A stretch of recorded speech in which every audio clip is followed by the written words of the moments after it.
নমস্কার বন্ধুরা, Sunanda village cooking চ্যানেলে আবারও তোমাদের স্বাগত জানাই। আজকে আমি তিনটে রেসিপি তোমাদের বানিয়ে দেখাবো একটা ভিডিওতেই কিন্তু দেখতে পাবে। তো প্রথমেই বলে রাখি, এখানে দেখতে পাচ্ছ কুমড়ো পাতা নিয়ে নিয়েছি।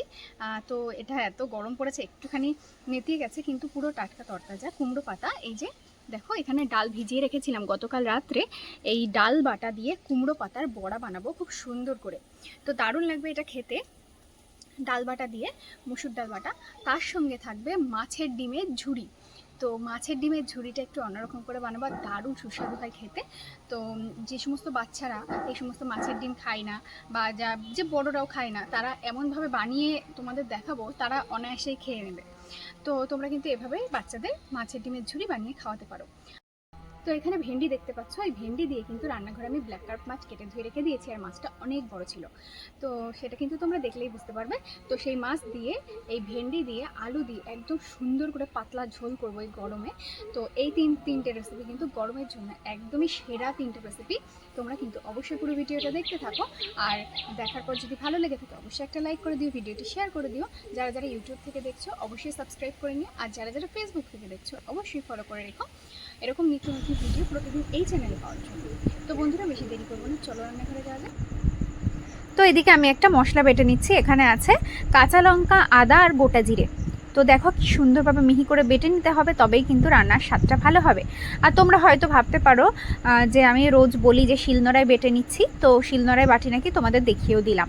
তো একটা বাটি নিয়ে নিয়েছি, তার মধ্যে নিয়ে নেব পেঁয়াজ কুচি।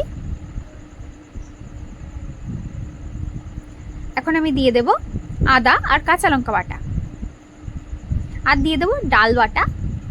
সব কিছু কিন্তু আমি শিলনোড়াতেই বেটে নিই। দিয়ে দিচ্ছি এখন হলুদ গুঁড়ো আর লবণ।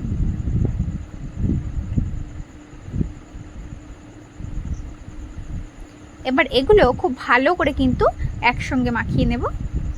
তো দেখো কিভাবে মাখিয়ে নিয়েছি। এখন এর মধ্যে দিয়ে দেবো আমি চালের গুঁড়ো, যাতে খুব সুন্দর মুচমুচে হয়। তো এদিকে সুন্দরভাবে মাখিয়ে নিয়েছি, আর এদিকে দেখো শিলপাটার ওপর একটা কুমড়ো পাতা ভালো করে ধুয়ে সেটা কিন্তু নিয়ে নিচ্ছি। আর কীভাবে মাখাচ্ছি সেটা কিন্তু মোস্ট ইম্পর্টেন্ট, এটা কিন্তু তোমাদের ভালো করে দেখতে হবে। তো এভাবে মাখিয়ে একটা সাইড কিন্তু চাপিয়ে দিলাম। এবার তার ওপর আরও খানিকটা এই যে মাখিয়ে দেব ডাল বাটা দিয়ে, এই সাইডটা চাপিয়ে দিলাম। আর এটা একটুখানি হাত দিয়ে প্রেস করলেই কিন্তু সুন্দরভাবে লেগে যাবে।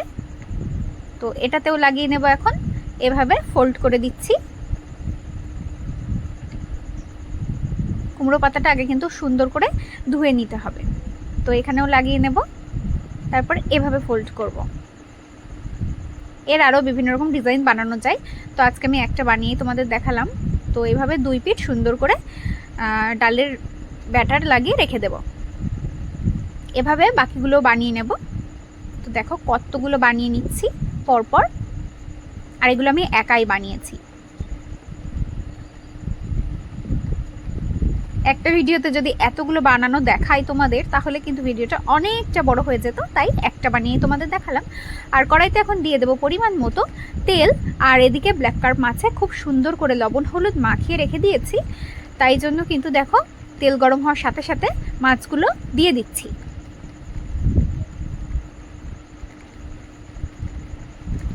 তো এই মাছগুলো একটু লাল লাল করে ভেজে নিতে হবে। তো লাল লাল করে ভেজে নিয়েছি, এখন নামিয়ে নেব।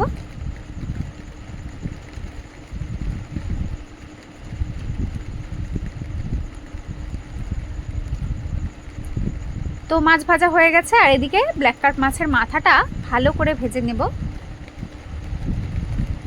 আরও এক পিস মাছও দিয়ে দিলাম।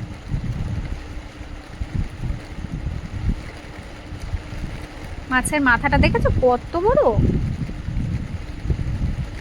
তো এদিকে সুন্দর করে ভাজা হয়ে গেছে, রেখে দিচ্ছি সাইড করে।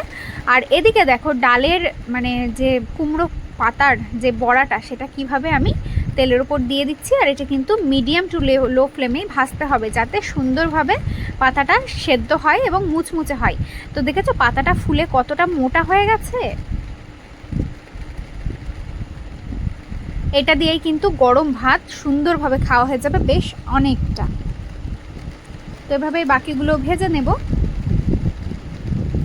যতগুলো বানিয়েছি ততগুলো তো ভাজতে হবে, তো সবকটা এভাবেই ভেজে নেব। সবকটাই মচমচে হয়েছে, দারুণ। আর পাতার ভেতরে যে ডালের ব্যাটারটা দেওয়া আছে সেগুলোও খুব ভালো করে সেদ্ধ হয়েছে এবং ফুলে উঠেছে। এখন এই তেলের মধ্যে দিয়ে দেব পেঁয়াজ কুচি, দিয়ে দিচ্ছি এই যে আলু কুচি, মানে আলু ভাজা যেগুলো যেরমভাবে কাটা হয় সেরমভাবে কিন্তু আলুটা কেটে নিতে হবে। দিয়ে দেবো চেরা কাঁচা লঙ্কা, দিয়ে দিচ্ছি থেতলে রাখা রসুন,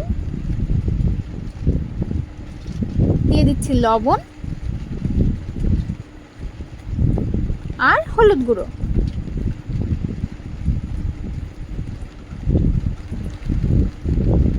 তো এদিকে খুব ভালো করে কিন্তু ভাজতে হবে এই যে আলুটা। তো এখন আমি দিয়ে দেব মাছের ডিমটা।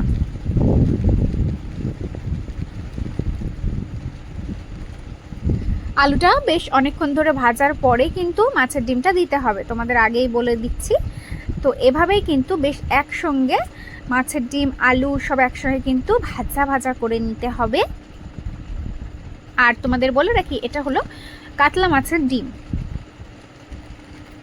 তো এখন খুব ভালো করে সব কিছু ভাজা ভাজা হয়ে গেছে, শেষ পর্যায়ে অল্প কিছু পেঁয়াজ কুচি দিয়ে কিন্তু নামিয়ে নেব। আর এই কাঁচা পেঁয়াজটা যখন খাওয়ার সময় মুখে পড়বে তখন কিন্তু খেতে আরও বেশি ভালো লাগবে।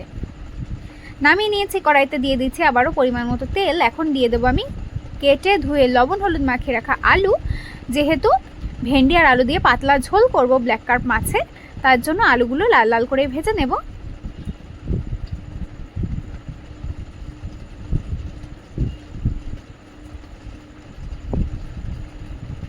তো আলুগুলো একটু লাল লাল করে ভেজে নিয়েছি। এখন লবণ হলুদ মাখানো ভেন্ডিগুলো ভেজে নেব। তো ভেন্ডিগুলো কিন্তু গোটা গোটাই রেখেছি, শুধু মাথার দিকটা আর একদম শেষের দিকটা কেটে বাদ দিয়ে দিয়েছি। আর পাতলা ঝোলের জন্য কিন্তু এভাবেই গোটা গোটা রাখতে হবে ভেন্ডিগুলো। তো আমি এর আগে ঝিঙে দিয়ে, আলু দিয়ে, বেগুন দিয়ে, পটল দিয়ে, বিভিন্ন রকম সবজি দিয়ে পাতলা ঝোল করে গরমে দেখিয়েছি। তো কখনো তো ভেন্ডি দিয়ে করে দেখানো হয়নি এই সিজনে, তাই জন্য তোমাদের ভেন্ডি দিয়েও করে দেখালাম। তো গরম তেলের মধ্যে দিয়ে দিলাম শুকনো লঙ্কা, তেজপাতা আর গোটা জিরে, তার মধ্যে দিয়ে দিলাম হলুদ গুঁড়ো। এখন আমি দিয়ে দেব যেই মশলাটা আমি বাটছিলাম তখন দেখলে গোটা জিরে, তার সাথে আদা আর কাঁচা লঙ্কা, সেটাই এখন দিয়ে দিলাম। খানিকটা পরিমাণ জল দিয়ে দেব, সুন্দরভাবে কষিয়ে নেব।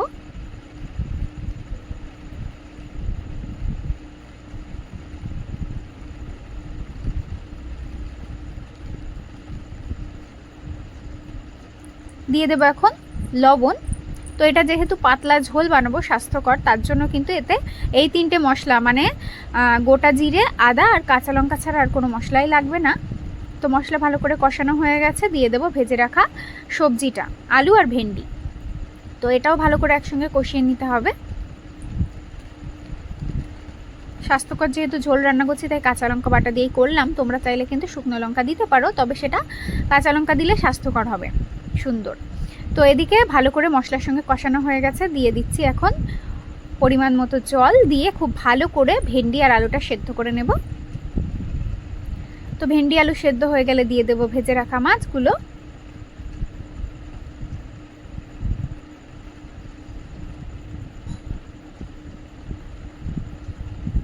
এই রান্নাটা খেতে কিন্তু দুর্দান্ত হয়। আমি মাঝে সাঝে বাড়িতে বানাই, কিন্তু বাড়ির লোক তাই বললো যে তুমি এত সুন্দর পাতলা ঝোল বানাও এবং স্বাস্থ্যকর, তো সেটা তুমি ভিডিওতে কেন দেখাচ্ছ না? তো ভিডিওতে আমি আজকে তোমাদের দেখিয়ে দিলাম। তো এদিকে কিন্তু আমার রান্নাটা হয়ে গেছে, নামিয়ে নেব। আর দেখো কি সুন্দর পাতলা ঝোলই আছে। তো আমার আজকের এই সব রেসিপি তোমাদের কেমন লাগলো অবশ্যই জানিও।